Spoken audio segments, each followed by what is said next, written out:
Hello दोस्तों, हिंदी की बिंदी channel में आप सभी का स्वागत है। तो दोस्तों, आज की इस वीडियो में हम चर्चा करेंगे एमपीपीएससी असिस्टेंट प्रोफेसर के सिलेबस को लेके। तो जैसा कि मैंने अपनी पिछले वीडियो में बताया था, तो आप वो वीडियो देख लीजिएगा ताकि आपको इसका जो सिलेक्शन प्रोसेस है और एग्ज़ाम पैटर्न है, सबके बारे में आपको जानकारी मिल जाएगी। उन वीडियोस का लिंक आपको डिस्क्रिप्शन बॉक्स में मिल जाएगा, तो आप वहाँ जाके भी उन वीडियोस को देख सकते हैं ताकि यहाँ जो है समय ज़्यादा ना लगे, हम सिलेबस पर ही चर्चा करें। तो यहाँ मैंने जैसे आपको बताया था कि एग्ज़ाम जो इसका होगा वो 200 मार्क्स का होना है। 200 क्वेश्चंस आपके इससे ही पूछे जाएंगे हिंदी विषय से। तो इस हिंदी भाषा का सिलेबस क्या है, तो पहला जो विषय रहेगा वो रहेगा हिंदी भाषा और विकास। तो इसमें आपको जो पढ़ना है, देखिए मैं पढ़ देती हूँ। अपभ्रंश और पुरानी हिंदी का संबंध, काव्य भाषा के रूप में अवधि का उदय और विकास, काव्य भाषा के रूप में ब्रज भाषा का उदय और विकास, साहित्यिक हिंदी के रूप में खड़ी बोली का उदय और विकास, मानक हिंदी का भाषा वैज्ञानिक विवरण, हिंदी की बोलियां वर्गीकरण तथा क्षेत्र, नागरी लिपि का विकास और उसका मानकीकरण। अगला है हिंदी प्रसार के आंदोलन, प्रमुख व्यक्तियों तथा संस्थाओं का योगदान, राजभाषा के रूप में हिंदी, हिंदी भाषा प्रयोग के विविध रूप, बोली, मानक भाषा, संपर्क भाषा, राजभाषा और राष्ट्रभाषा, संचार माध्यम और हिंदी।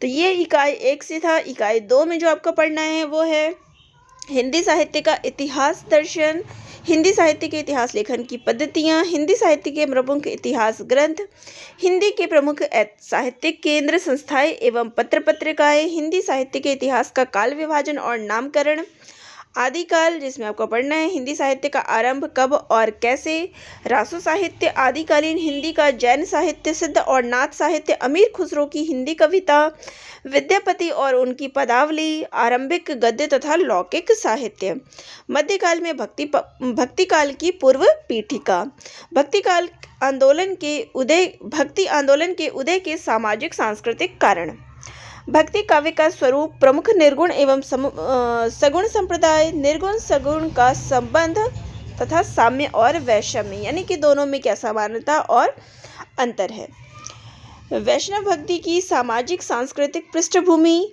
आलवार संत, प्रमुख संप्रदाय और आचार्य, भक्ति आंदोलन का अखिल भारतीय स्वरूप और उसका अंतः प्रादेशिक वैशिष्ट्य, हिंदी संत काव्य जिसमें आपको संत काव्य का वैचारिक आधार, प्रमुख निर्गुण संत कवि जिसमें आपको कबीर, नानक, दादू और रैदास के बारे में पढ़ना है, कबीर की भक्ति भावना, समाज दर्शन, विद्रोह भावना, काव्य कला, निर्गुण का स्वरूप, कबीर के राम और तुलसी के राम में अंतर, रहस्य साधना, कबीर की प्रासंगिकता, ये सब पढ़ना है। इसके अलावा आपको कबीर ग्रंथावली जिसमें आपको पद संख्या जो है 160 से लेकर 209 तक पढ़ना है। अगला है हिंदी सूफी काव्य जिसमें आपको सूफी काव्य का वैचारिक आधार, हिंदी के प्रमुख सूफी कवि और काव्य जिसमें आपको मुल्ला दाऊद, चंदायन, कुतुबन, मृगावती, मंजन, मधुमालती, मलिक मोहम्मद जायसी का पद्मावत देखना है। जायसी प्रेम भावना, लोकत्व, कथानक रूढ़ी, काव्य दृष्टि, सांस्कृतिक दृष्टि, सौंदर्य दृष्टि, प्रकृति चित्रण, रूपक तत्व। इसके अलावा आपको जायसी ग्रंथावली में आपको नागमती वियोग खंड पढ़ना है। फिर सूफी प्रेमाख्यानिकों का स्वरूप, हिंदी सूफी काव्य की प्रमुख विशेषताएं, ये सब पढ़ना है। हिंदी कृष्ण काव्य जिसमें आपको इसके विविध संप्रदाय कौन से हैं, वल्लभ संप्रदाय, अष्टछाप, प्रमुख कृष्ण भक्त कवि और काव्य।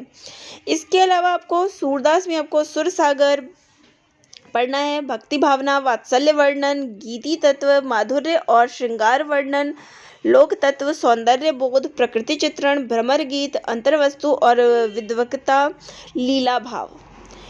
सूरदास भ्रमर गीत सार जिसमें आपको पद संख्या 21 से लेके 70 तक पढ़ना है।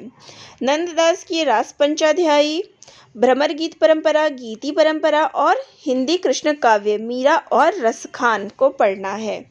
हिंदी राम काव्य में आपको इसके विभिन्न संप्रदाय जो है उसके बारे में पढ़ना है, राम भक्ति शाखा के कवि और काव्य, तुलसीदास की प्रमुख कृतियाँ, काव्य रूप और उनका महत्व, तुलसीदास की भक्ति भावना, सामाजिक सांस्कृतिक दृष्टि, लोक मंगल, काव्य दृष्टि, दर्शन, मानस की प्रबंध कल्पना, मर्यादा भाव, चित्रकूट सभा का महत्व, सामाजिक पारिवारिक आदर्श, युगबोध, राम राज्य की परिकल्पना। इसके अलावा आपको उत्तरकांड पढ़ना है रामचरितमानस से। रीतिकाल में आपको सामाजिक सांस्कृतिक परिप्रेक्ष्य, रीतिकाल के मूल स्रोत, रीतिकाल की प्रमुख प्रवृत्तियां, रीतिकालीन कवियों का आचार्यत्व, विविध काव्य धाराएं, रीतिकाल के प्रमुख कवि केशव, तो केशव दास को इसमें आपको पढ़ना है, उनकी काव्य दृष्टि और संवाद योजना। भक्तिराम भूषण युगबोध, भूषण कवि के बारे में आपको पढ़ना है, जिसमें आपको युगबोध, अंतर्वस्तु और काव्य कला पढ़ना है। बिहारी लाल की सौंदर्य भावना, बहुलता, काव्य कला पढ़ना है। इसके अलावा आपको देव पद्माकर घनानंद की आपको स्वच्छंद योजना, प्रेम व्यंजना और काव्य दृष्टि के बारे में पढ़ना है। रीति काव्य में लोक जीवन, इनके बारे में पढ़ना है। बात करते हैं इकाई 3 आधुनिक काल के बारे में।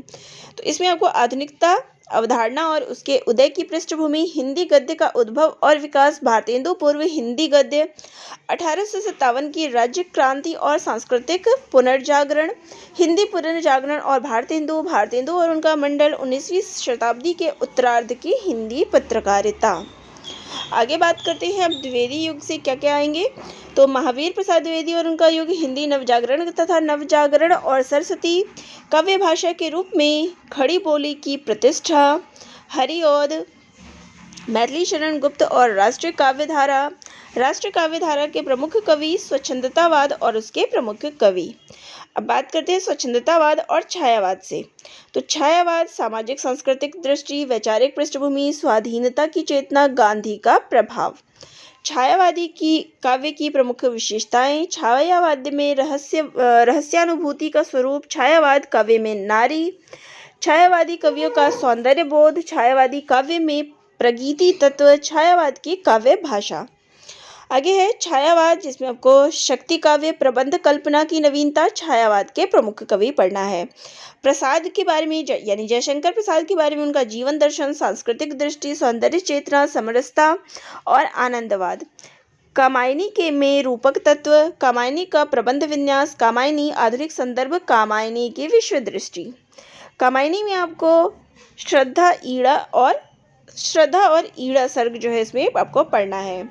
फिर इसके बाद आपको निराला जी के बारे में पढ़ना है, उनकी सामाजिक सांस्कृतिक दृष्टि किस प्रकार थी, प्रगति चेतना, मुक्त छंद, निराला के प्रयोग के विविध आयाम, लंबी कविताएं, जिसमें आपको राम की शक्ति पूजा, बादल राग और कुकुरमुत्ता के बारे में पढ़ना है। पंत, प्रगति चित्रण, काव्य यात्रा के विविध सोपान, काव्य भाषा, पल्लव की भूमिका, कल्पनाशीलता, सौंदर्य चेतना। महादेवी वर्मा, वेदना तत्व, प्रगीति, प्रतीक योजना, रहस्यवाद, काव्य भाषा, बिंब विधान।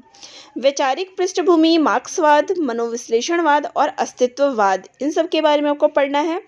इसके अलावा प्रगतिवाद में आपको सामाजिक दृष्टि, नागार्जुन के बारे में आपको यथार्थ चेतना और उनकी लोक दृष्टि के बारे में पढ़ना है।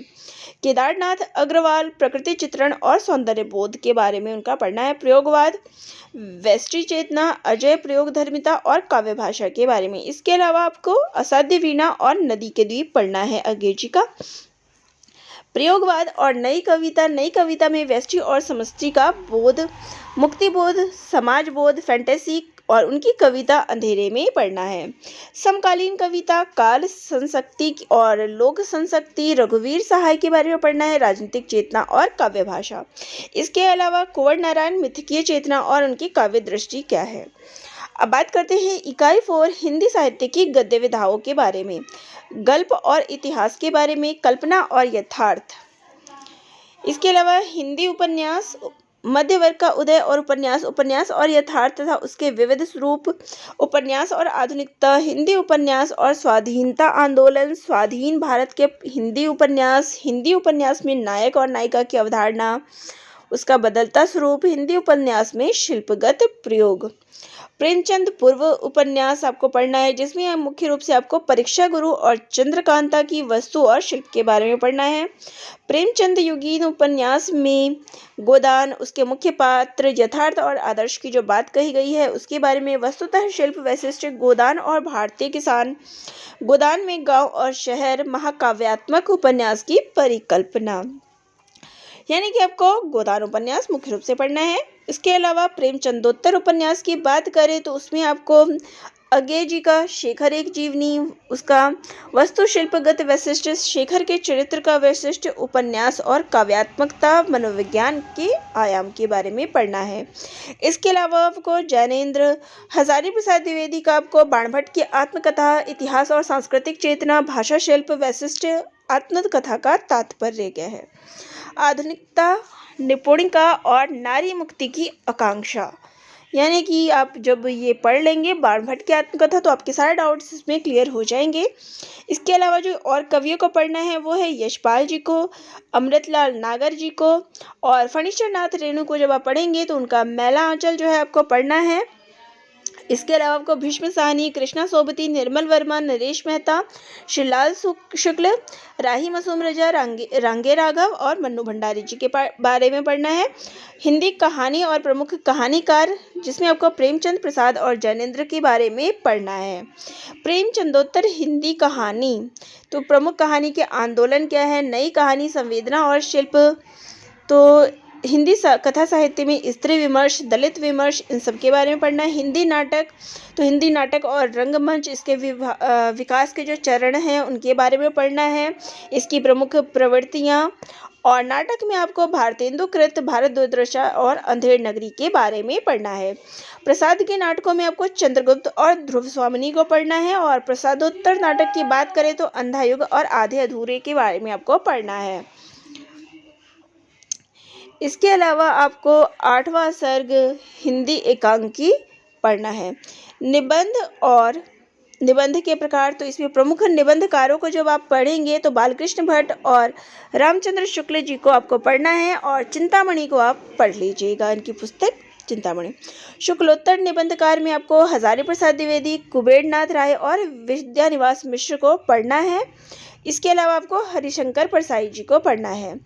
अन्य गद्य विधाओं में आपको रेखा चित्र, संस्मरण, यात्रा साहित्य, आत्मकथा, जीवनी और रिपोर्टाज के बारे में पढ़ना है। अब बात करते हैं काव्य शास्त्र और आलोचना शास्त्र के बारे में, जिसमें आपको क्या क्या चीज़ें पढ़नी है। तो काव्य हेतु और काव्य प्रयोजन के बारे में पढ़ना है। मैं आपको इसका लिंक जो है अपने टेलीग्राम पे दे दूंगी, आप वहां से इसको देख सकते हैं। प्रमुख सिद्धांत और संप्रदाय के बारे में पढ़ना है। प्रमुख शब्द शक्तियाँ, रस का स्वरूप, अलंकार के बारे में, मिथक, फतांसी, कल्पना और प्रतीक बिंब के बारे में पढ़ना है। स्वच्छंदतावाद और यथार्थवाद के बारे में पढ़ना है। रामचंद्र शुक्ल और उनका जो आलोचनात्मक प्रतिमान है उनके बारे में पढ़ना है। नंद दुलारे वाजपेयी, रामविलास शर्मा, हजारी प्रसाद द्विवेदी, डॉक्टर नगेंद्र, नामवर सिंह और विजयदेव नारायण शाही के बारे में पढ़ना है। और पाश्चात्य में आपको प्लेटो और अरस्तु, लॉन्जाइनस, क्रोचे, आई रिचर्ड्स, टी.एस. एलियट, रूसी रूपवाद के बारे में, कॉलरिज, वर्ड्सवर्थ। और जो समकालीन आलोचनाओं की बात करें तो देखिए विडंबना, अजनबीपन, विसंगति, अंतर्विरोध और विखंडनवाद के बारे में आपको पढ़ना है। तो चलिए ये थी MPPSC असिस्टेंट प्रोफेसर का सिलेबस, और इसकी PDF मैं आपको अपने टेलीग्राम पे दे दूंगी, तो वहाँ जाके भी इसकी PDF ले सकते हैं। बाकी जो भी डिटेल्स है वो मैंने आप सभी को बता ही दी है। और कोई जानकारी चाहिए तो कमेंट करके ज़रूर बताइएगा, ताकि कमेंट या फिर वीडियो के माध्यम से आपकी उस समस्या का समाधान हो सके। और वीडियो अगर अच्छी लगती हो तो चैनल को सब्सक्राइब ज़रूर करिएगा। धन्यवाद।